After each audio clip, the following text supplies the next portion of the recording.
Hello students, this is Priyanka Sagol Chauhan. Last video में मैंने आपको जस्ट इंट्रोडक्शन बताया था कि कार्बन एंड इट्स कंपाउंड, इस चैप्टर का इंट्रोडक्शन क्या है। नाउ मैं नेक्स्ट पॉइंट करने जा रही हूँ। मैं एलोट्रॉपी करवा रही थी आपको और बाय चांस कुछ वो नहीं मैं करवा पाई उस टाइम पे। नाउ मैं आपको बता रही थी कि एलोट्रॉप्स क्या होते हैं। कार्बन के 3 एलोट्रॉप्स हैं, diamond, graphite and fullerene. Fullerene का जो होता है वो होता है C60। C60 क्या होता है? बुकमिनिस्टर फुलरीन कहते हैं उसको। और उसके अंदर 20 जो होते हैं आपके वो एरोमेटिक बेंजीन है, 20 आपके पास हेक्सागोनल है ना। उसके बाद 12 आपके पेंटागोनल। अब पेंटागोनल क्या शेप होती है? पेंटागोनल होती है ये कुछ इस तरह से, जिसके अंदर 5 आपके जो है वो कार्बन क्या होंगे, वो कंबाइन होंगे। 5 कार्बन आपके क्या होंगे? कंबाइन होंगे। ओके, ये आपके क्या है? पेंटागोनल है। हेक्सागोनल आपकी 20 है यूनिट्स उसके अंदर और 12 आपकी पेंटागोनल है। तो आपका बुकमिनिस्टर फुलरीन होगा। कार्बन 60 उसका जो है वो फॉर्मूला है। नाउ और डायमंड क्या होता है आपका? डायमंड जो है बिल्कुल हार्डेस्ट सब्सटेंस है। आपका ये क्वेश्चन कई बार रिपीट हुआ है डायमंड और ग्रेफाइट की स्ट्रक्चर का। और दूसरा एक क्वेश्चन है इम्पोर्टेंट, आप लिख लीजिए उसका, कि graphite is a good conductor of electricity while diamond is not. Graphite good conductor of electricity है वाइल डायमंड नहीं है। अगर मैं आपको इसकी स्ट्रक्चर के अकॉर्डिंग इसको एक्सप्लेन करूँ, सो मेरे पास जो होगा, मैं डायमंड की स्ट्रक्चर बना रही हूँ। एक कार्बन है, उसके 4 बॉन्ड होंगे, 1 2 एंड 3 एंड 4। अब ये नेक्स्ट कार्बन है, ये भी नेक्स्ट कार्बन है, ये भी नेक्स्ट कार्बन है। इस कार्बन का 1 बॉन्ड आपका कंप्लीट हो चुका है, 2 3 एंड 4। द नेक्स्ट 1 बॉन्ड इसका हो चुका है, 2 3 एंड 4। नेक्स्ट इस कार्बन का 1 बॉन्ड बन चुका है, 2 3 एंड 4। इसी तरह से नेक्स्ट आगे मैं कार्बन इस तरह से अगर मैं ऐड करती जाऊंगी, एक प्योर फॉर्म जो बोली जाती है कार्बन के एलोट्रॉप्स में, वो बोली जाती है आपका diamond. So diamond is a pure form. ये आपकी डायमंड की स्ट्रक्चर है। आप इसको इस तरह से बनाएंगे, आगे फिर दोबारा से 3 बॉन्ड आप आगे जो है एक्सटेंस कर देंगे। Now this is the structure of diamond. और अगर मैं ग्रेफाइट की स्ट्रक्चर बताऊं तो ग्रेफाइट की स्ट्रक्चर क्या होती है? इस तरह से आप क्या करेंगे, सॉरी, हेक्सागोनल आप इस तरह से बनाएंगे एक layer. Now this is, now ये आपका 1 2 3 4 5 6, इस तरह से 6 कार्बन जो है आपके बेंजीन रिंग के एक लेयर बनाएंगे। उसी तरह से नीचे बनेगी एक लेयर, इस तरह से आपकी जो है नीचे एक लेयर बनेगी, एक लेयर और सेकंड लेयर। दोनों लेयर्स के बीच में एक आपका वीक बॉन्ड होगा, फ्री इलेक्ट्रॉन जो है यहाँ पे होगा। नाउ 3 बॉन्ड आपके स्ट्रॉन्ग कोवलेंट बॉन्ड होंगे, जबकि एक आपका लूजली बाउंडेड इलेक्ट्रॉन होगा in between the 2 layers. That is known as graphite structure. ये स्ट्रक्चर आपके ग्रेफाइट की है, ये स्ट्रक्चर आपकी डायमंड की है। और जो मैंने बताया है कि हेक्सागोनल एंड पेंटागोनल, आपके हेक्सागोनल होंगे 20 और पेंटागोनल होंगे 12। इन दोनों की फॉर्मेशन से नाउ हेक्सागोनल एंड पेंटागोनल, ये hexagonal and pentagonal, now in दोनों की स्ट्रक्चर से बनेगा आपका कार्बन 60। ये आपका फुलरीन है, ये आपका ग्रेफाइट है, ये आपका डायमंड है। इस तरह के 3 स्ट्रक्चर का मैंने क्वेश्चन मैं आपको दूसरी एक और वीडियो में एक्सप्लेन कर दूंगी, ठीक है। वैसे मैंने क्लास में भी करवाया हुआ है, फिर भी मैं एक और बार इसकी एक अलग से वीडियो बना दूंगी। अब मैं बात कर रही थी एलोट्रॉप्स की। अगर आपसे एलोट्रॉप पूछें, एलोट्रॉप होता है कार्बन के जो है 3 एलोट्रॉप्स हैं, या इसको आप कह सकते हो existence of chemical compound, chemical element in 2 और मोर फॉर्म। एक या एक से ज़्यादा, 2 या 2 से ज़्यादा फॉर्म में अगर कोई चीज़ मिलती है आपको, विच में डिफर इन, वो अपनी जो है डिफर हो सकती है अरेंजमेंट ऑफ एटम्स की वजह से। यहाँ अरेंजमेंट ऑफ एटम्स ही है, इस तरह यहाँ पे अरेंजमेंट अलग तरीके से हो रखी है, यहाँ पे अलग तरीके से और यहाँ पे अलग तरीके से। सो यहाँ पे अरेंजमेंट है एटम्स की इन क्रिस्टलाइन सॉलिड की फॉर्म में, एंड या फिर धरती के अंदर, अर्थ क्रस्ट के अंदर जो उनकी अक्रंस है वो अलग अलग तरह से पाई जा सकती हैं। अक्रंस ऑफ मॉलिक्यूल्स के अकॉर्डिंग वो डिफरेंट हो सकते हैं, डिफर हो सकते हैं अरेंजमेंट में, डिफर हो सकते हैं अक्रंस में। That contain different number of carbon atom, different number of atoms, that is known as allotropy. Allotropy एक प्रॉपर्टी है किसकी? किसी भी एटम की हो सकती है।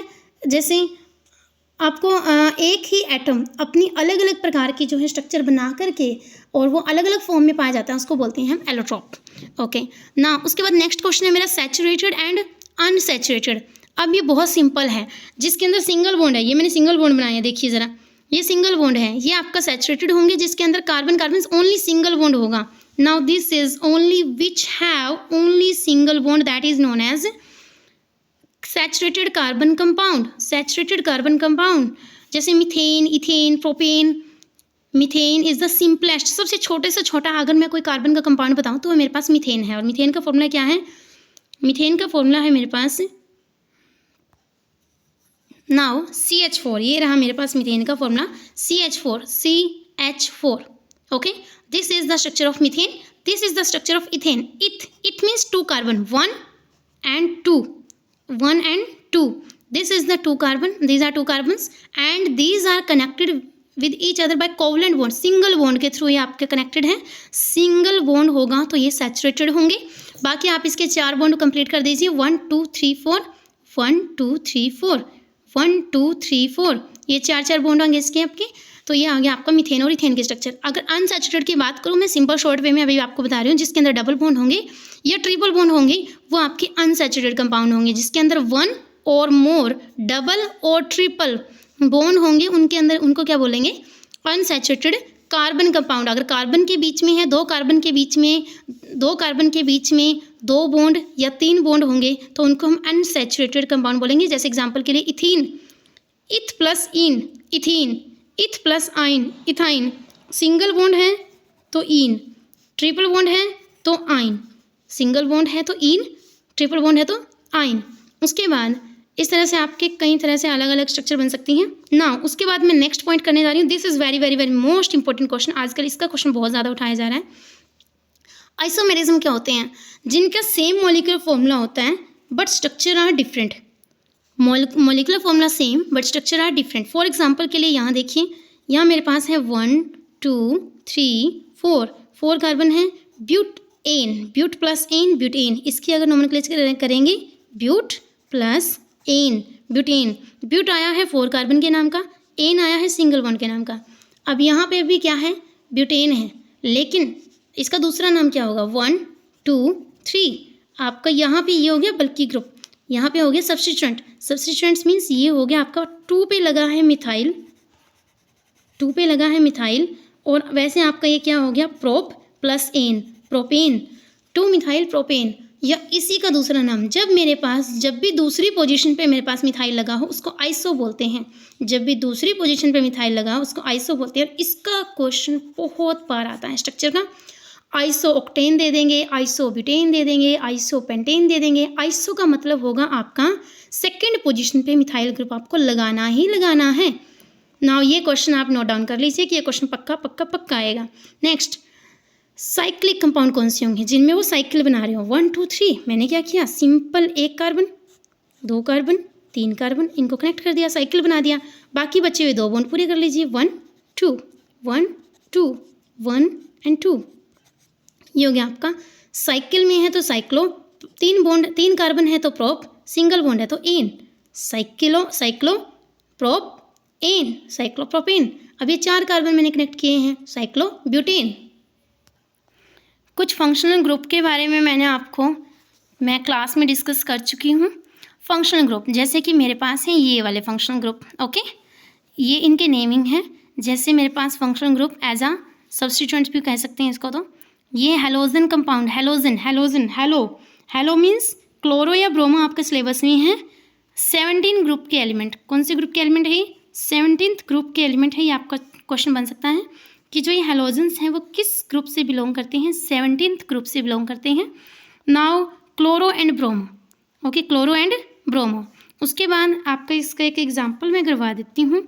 मान लीजिए मैंने क्या किया, मैंने 1 2 3 कार्बन ले लिए और मैंने यहाँ क्लोरीन लगा दिया।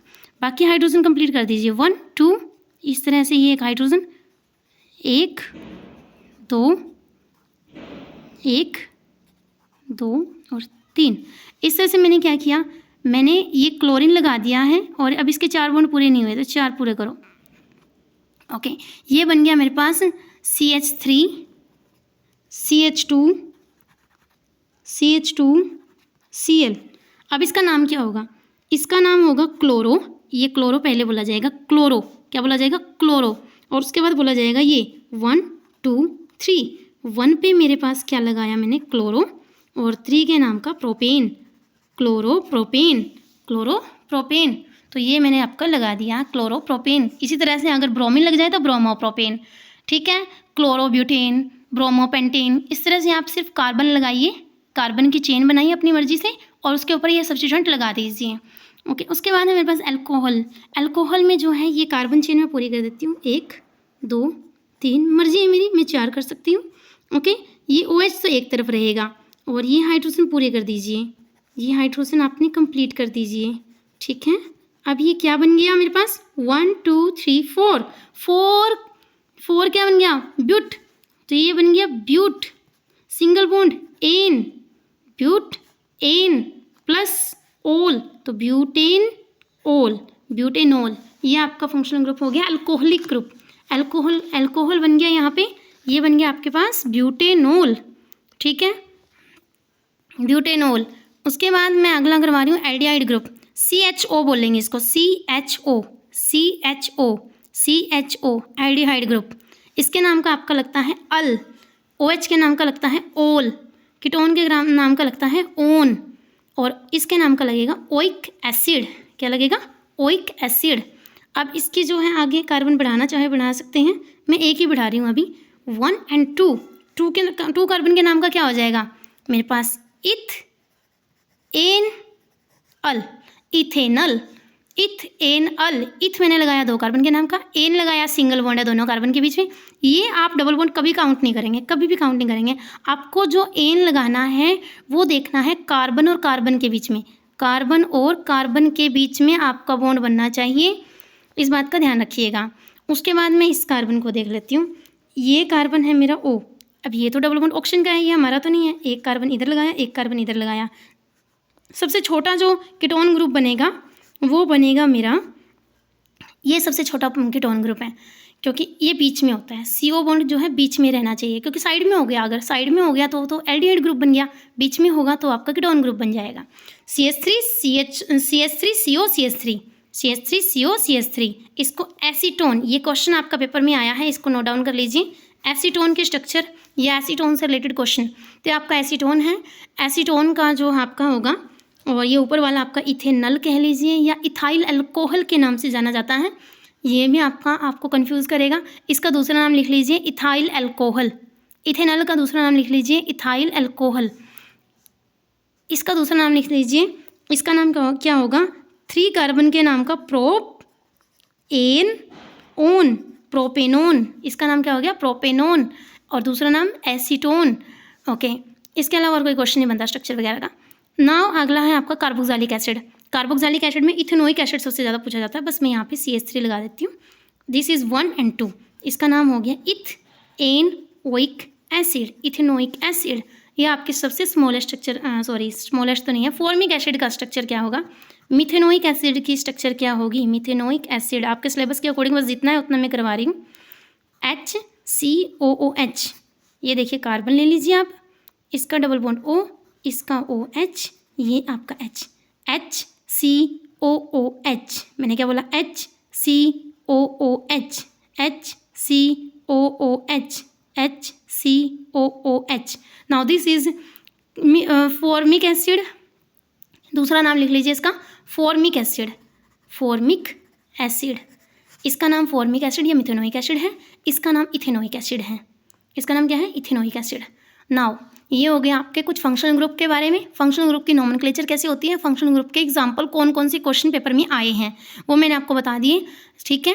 पहले वाला क्वेश्चन इतना ज़्यादा नहीं आता, उसके तो सीधा का सीधा रिएक्शन आएगी सब्स्टिट्यूशन रिएक्शन में। दूसरे वाले में मैंने कहा ब्यूटेनोल, इथेनॉल, इथाइल अल्कोहल आप लिख लीजिए यहाँ पे।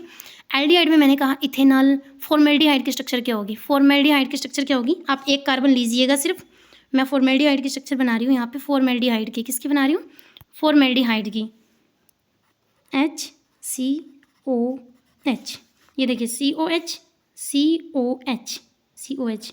अब यहाँ मैंने सिर्फ H लगाया है, तो ये आपका फॉर्मेल्डिहाइड है। इसका नाम लिख लीजिए आप फॉर्मेल्डिहाइड, ये फॉर्मेल्डिहाइड। और ये आपका इथेनॉल की स्ट्रक्चर 2 कार्बन के नाम की हो जाएगी, फॉर्मेल्डिहाइड या इथेनॉल्डिहाइड या इथेनॉल। ये रहा आपका प्रोपेनोन या प्रोपेनोन या एसीटोन की स्ट्रक्चर आपकी ये रही, पेपर में आती है। मिथेनोइक एसिड या फॉर्मिक एसिड का फॉर्मूला क्या है, HCOH। इसको अगर मैं खोल के दिखाऊं तो ये रहा यहाँ पे। नाउ इथेनोइक एसिड की स्ट्रक्चर क्या होगी, इथेनोइक एसिड की स्ट्रक्चर होगी 1 और 2 कार्बन के नाम अकॉर्डिंग होगी। ओके, नेक्स्ट करते हैं हम होमोलोगस सीरीज। होमोलोगस सीरीज क्या होती है, जब हम कार्बन से अगला कार्बन, जैसे एक ये रहा मेरा CH3 कॉर्नर पे, अगला फिर कार्बन एक और बढ़ा दिया, 2 H2 बढ़ाने पड़ेंगे, फिर CH2, फिर CH2, फिर CH2 और एंडिंग होगी हमेशा CH3 पे। लेकिन बीच में जो ये सीरीज चल रही है वो CH2 ग्रुप के अकॉर्डिंग बढ़ाई जा रही है। मैं अगर 6 कार्बन कर रही हूँ तो भी बीच में CH2 4 है, फिर आगे 7 करूँगी तो बीच में एक CH2 बढ़ेगा, 8 करूँगी बीच में एक CH2 बढ़ेगा। तो जो होमोलोगस सीरीज़ होती है ये CH2 ग्रुप वाली जो सीरीज़ होती है, जो डिफ़र होते हैं मेंबर, जो मेंबर मीन्स 7, 8, 9, 10 जितने कार्बन मैं लेना चाहूँ वो किसके अकॉर्डिंग मैं डिफरेंट कर रही हूँ उनको, मिथाइल ग्रुप के अकॉर्डिंग। मिथाइल ग्रुप में बढ़ाती जा रही हूँ और मैं उसका अपना जो है स्ट्रक्चर एक्सप्लेन करती जा रही हूँ। उसके बाद है मेरे पास आगे नोमेनक्लेचर। नोमेनक्लेचर कैसे करते हैं, नोमेनक्लेचर के ऊपर मैं अलग से नहीं बनाने वाली, मैं आपको सीधा बताने वाली हूँ यहाँ पे। अब इसके नोमेनक्लेचर कीजिए, 1 2 3 1 2 3 1 2 3, ये क्या हो गया क्लोरो। 1 2 3 3 के नाम का क्या हो गया प्रोप, सिंगल बॉन्ड के नाम का एन, क्लोरोप्रोपेन। 1 2 3 ये ब्रोमो हो गया, ये ब्रोमो आगे लगेगा। 1 2 3 प्रोप, सिंगल बॉन्ड एन, तो ये हो गया आपका ब्रोमो प्रोपेन। नेक्स्ट है आपका, ये हो गया आपके पास 1 2 3 1 2 3 के नाम का प्रोप, प्रोप, सिंगल बॉन्ड के नाम का एन, आगे आपका हो जाएगा OH के नाम का क्या हो जाएगा ओल। तो ये वावल से वावल टकराएगा, पिछला वावल कैंसिल हो जाएगा, वावल से वावल टकराएगा, पिछला वावल कैंसिल हो जाएगा, तो प्रोप एन ओल। नेक्स्ट आपका होगा 1 2 3, सीधा लिख लीजिए प्रोप, कार्बन कार्बन के बीच में सिंगल बॉन्ड है एन, प्लस आल्डिहाइड ग्रुप है अल्डिहाइड, अल, ये अल है, ये ऊपर ओल था, ये अल है। ओके, वावल से वावल टकराएगा, पिछला वावल कैंसिल हो जाएगा, तो ये प्रोप, प्रोप, एन एन एन एन, अल अल, प्रोपेनल। उसके बाद अगला है नेक्स्ट मेरा 1 2 3 1 2 3 प्रोप, प्रोप लिख दिया। सिंगल बॉन्ड है कार्बन और कार्बन के बीच में, इसको काउंट नहीं करेंगे, कार्बन और कार्बन के बीच में एन। कीटोन ग्रुप है यहाँ पे, किट्टो ग्रुप, इसको हम किट्टो ग्रुप बोलते हैं, ओन ग्रुप बोलते हैं, तो ये हो गया ओन ग्रुप और ये हमेशा बीच में होता है। नेक्स्ट है मेरे पास 1 2 3 प्रोप, कार्बन कार्बन के बीच में single bond ane, oic acid, क्या है ये oic acid, now oic acid. तो ये मेरे पास वावल से वावल टकराएगा तो लास्ट वाला वावल कैंसिल हो जाएगा, तो ये मेरे पास बचेगा सीधा prop, prop, N ane, oic oic acid, propanoic acid. Next है मेरे पास, अगर डबल बॉन्ड आ जाए तो क्या करना है, 1 2 3, जहाँ डबल बॉन्ड है उसको सबसे पहला नंबर देने की कोशिश करो, पहला नहीं आ रहा तो दूसरा देने की कोशिश करो, छोटे से छोटा नंबर देने की हम कोशिश करेंगे। तो यहाँ पे हो जाएगा प्रोप, एंड बॉन्ड तो नहीं है भाई, इन है, ENE, प्रोप इन, प्रोप इन, प्रोप इन हो गया। उसके बाद हो गया 1 2 3 प्रोप, प्रोप, ट्रिपल बॉन्ड आइन, प्रोपाइन। इस तरह से आपकी नोमेनक्लेचर हो गई। नेक्स्ट हमारे पास जो है chemical properties of carbon compound, ये very very most important topic अब मैं स्टार्ट कर रही हूँ, इसको आपने ध्यान से अपनी नोटबुक लेके नोट डाउन कर लेना है, ठीक है। सबसे पहला कंबशन, कंबशन का मतलब होता है जलना, और जलते कोई भी चीज़ बर्न होती है तो वो ऑक्सीजन की प्रेजेंस में ही होती है। तो आपको बर्निंग नेचर देखना है किसका, कार्बन कंपाउंड का। तो ये मैंने मीथेन गैस ली है जो कि ऑर्गेनिक है, जो कि माइंस के अंदर जो कोयले की खान होती है वहाँ पे होती है। सो ये मीथेन गैस, अब वहाँ पे अगर एक लाइटर वगैरह जला दिया जाए तो क्या होगी, एकदम से धुआं धुआं हो जाएगा, कार्बन डाइऑक्साइड निकलेगी, प्लस वहाँ पे वाटर वेपर निकलेगी, plus large amount of heat and light. इतना बड़ा ब्लास्ट होगा तो हीट तो होगी और लाइट भी निकलेगी। तो ये आपने देखा बर्निंग नेचर या कंबशन, कार्बन कंपाउंड बर्न इन ऑक्सीजन, वो क्या हो गया, बर्न हो गया, कंप्लीटली बर्न हो गया भाई, to give the carbon dioxide and along with the release of heat and light. Okay, next है मेरे पास, जैसे हमने फिल्मों वगैरह में देखते हैं, पिक्चर वगैरह में देखते हैं हम, अल्कोहल, अल्कोहल वहाँ पे अगर थोड़ा सा भी हम आग लगा दें तो पूरा का पूरा जो वाइन की शॉप है वो जल जाती है। तो यहाँ पे हमने इथेनॉल ले लिया, इथेनॉल को ऑक्सीजन की प्रेजेंस में हमने बर्न किया, नाउ कंप्लीटली बर्न होगा, कंप्लीटली CO2 एंड आपका वाटर वेपर फॉर्म आ जाएगी plus heat and light. Very easy. Now next question मेरे पास है ऑक्सीडेशन। ऑक्सीडेशन का मतलब क्या होता है? एडिशन ऑफ ऑक्सीजन, ये याद रखना, एडिशन ऑफ ऑक्सीजन। आपने इथेनॉल लिया, एडिशन ऑफ ऑक्सीजन के लिए हमें ऑक्सीडाइजिंग एजेंट चाहिए। आपका एक क्वेश्चन आया पेपर में, ऑक्सीडाइजिंग एजेंट का नाम बताओ, तो आपके पास एग्जांपल होगा KMnO4। KMnO4 एक है, दूसरा है आपका K2Cr2O7। इन दोनों में से आप कोई सा भी एक ऐड कर सकते हो, लेकिन आपका पेपर में पूछा जाता है कि आप एक ऑक्सीडाइजिंग एजेंट का एग्जांपल दीजिए, which of the following oxidising agent KMnO4 and K2Cr2O7। KMnO4 का जो नाम होगा वो पोटाशियम परमैंगनेट है और K2Cr2O7 का नाम जो होगा पोटाशियम डाइक्रोमेट है। Very very very very important, ठीक है, 10th लेवल के लिए बहुत ज़्यादा इंपॉर्टेंट है। अब इसमें क्या करेंगे हम, इन कार्बन के अंदर removal of hydrogen, addition of oxygen. Oxidation की अगर कोई डेफिनेशन भी पूछें तो addition of oxygen, removal of hydrogen. Oxidation की डेफिनेशन पूछें तो addition of oxygen and removal of hydrogen. Carbon के पास से दोनों हाइड्रोजन हटा दो, एक अकेला ऑक्सीजन आ जाएगा, 2 बॉन्ड की जगह हाइड्रोजन दोनों हटा दिए, एक ऑक्सीजन आ गया। ठीक है, आई होप ये आपका इंपॉर्टेंट है काफ़ी, इसको आई लिख लीजिए। देन एडिशन रिएक्शन, ये आपकी आई है, कई बार आई है ये भी रिएक्शन जो है। एडिशन रिएक्शन कौन सी होती है? जब आपके पास डबल बॉन्ड हो और आप उसमें हाइड्रोजन का एडिशन कर रहे हो और ये यहाँ से अटैकिंग होती है इस तरह से। ठीक है, मान लीजिए ये H और H है, इस तरह से ये इलेक्ट्रॉन इधर चले जाते हैं, फिर ये इधर से बैक बॉन्डिंग इधर से करता है, तो ये इलेक्ट्रोफिलिक एडिशन रिएक्शन कही जाती है। ये आजकल आपके पेपर में पूछने लगे हैं, एडिशन रिएक्शन, इसको इलेक्ट्रोफिलिक एडिशन रिएक्शन बोलते हैं हम। ठीक है, क्योंकि यहाँ पे खुद जो है एडिशन होता है इलेक्ट्रोफाइल के ऊपर, H पॉजिटिव के ऊपर मीन्स इलेक्ट्रोफाइल के ऊपर इलेक्ट्रोफिलिक एडिशन रिएक्शन होती है। ओके, ये क्या काम करते हैं? जितने भी आपके फैट्स हैं, वेजिटेबल्स, ऑयल्स हैं, वहाँ पे उसको सैचुरेटेड बनाने के लिए यूज़ की जाती है, तो ये अनसैचुरेटेड को सैचुरेटेड में कन्वर्ट करती है। दैट्स वाई ये ऑल्सो इंपॉर्टेंट है आपके लिए, ये अनसैचुरेटेड को सैचुरेटेड में कन्वर्ट करती है, इस बात का ध्यान रखिएगा। अनसैचुरेटेड को सैचुरेटेड में कन्वर्ट करना, give saturated, that is also known as addition reaction. एक क्वेश्चन हो गया आपका सैचुरेटेड से अनसैचुरेटेड, दूसरा क्वेश्चन हो गया एडिशन रिएक्शन कौन सी रिएक्शन है? जो डबल बॉन्ड वाले होते हैं, विच ऑफ द फ्लोइंग ऑप्शन, जहाँ भी आपको इन दिख जाए जैसे इथीन, प्रोपीन, तो ये आपके कौन सी रिएक्शन दिखाते हैं? डबल बॉन्ड वाले एडिशन रिएक्शन दिखाते हैं। और तीसरा आपका ऑयल और निकल कैटलिस्ट वगैरह जो वेजिटेबल ऑयल हैं, इनकी हाइड्रोजिनेशन, इस नाम से भी ये क्वेश्चन आएगा। ये क्वेश्चन वेरी वेरी इंपॉर्टेंट है, मैंने थ्री क्वेश्चन इसमें से बनाए हैं। ओके, मैंने कहा है कि hydrogenation of vegetable oil using निकल कैटलिस्ट आपने यूज़ किया, ये भी आपका 4th क्वेश्चन बन गया। मैं अपने क्वेश्चन रिपीट कर रही हूँ। पहला क्वेश्चन बनेगा एडिशन रिएक्शन किसको बोलते हैं?